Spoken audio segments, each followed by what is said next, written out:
Ustaz. Waalaikumsalam Pak Ustaz, siap. Ya, alhamdulillah Ustaz. Silaturahim lagi Pak Ustaz. Jadi kita diskusi lagi, sharing ya.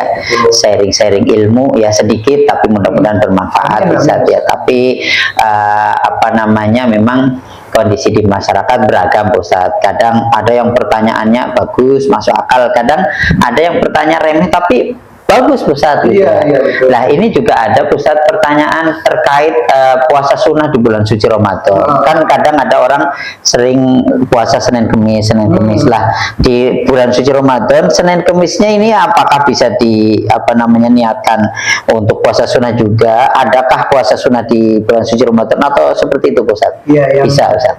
Yang kalau di kitabnya Al-Malibari, Imam Al-Malibari ya, itu nggak ada Ustaz. Nggak boleh.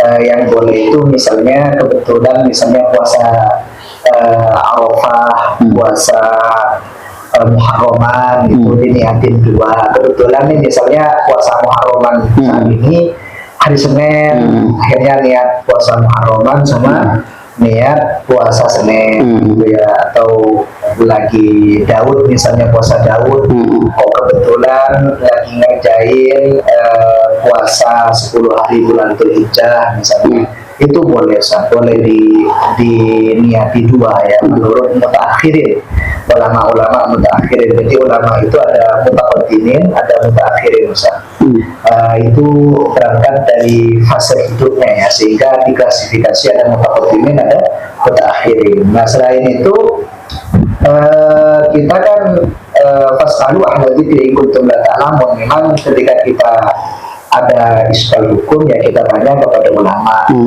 dengan arti bahwa kita buka kitab gitu, bukan perspektif pribadi Jadi untuk hukumnya hal ini ya, maka kita tidak diperkenankan kita tidak diperkenankan untuk la yusra shaum sunnah di Ramadan, tidak disyariatkan atau tidak diperbolehkan adanya tasrikun niyah, yaitu niatnya dua di bulan Ramadan, karena itu gabungnya perkara sunnah dengan perkara wajib. Contoh saja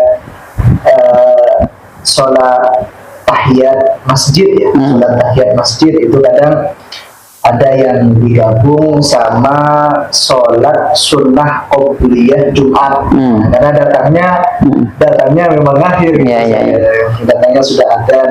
Itu apakah diperbolehkan? Sebagian ulama mengatakan diperbolehkan. Tapi berbeda halnya jika nanti digabungnya itu misalnya sholat zuhur ya, sholat zuhur kemudian diniati sholat taubah juga, nggak boleh. Jadi kalau perkara wajib ya perkara wajib, kalau perkara sunnah ya perkara sunnah. Jadi kalau saum Ramadan khusus ke Ramadan, jangan diniati untuk yang lain.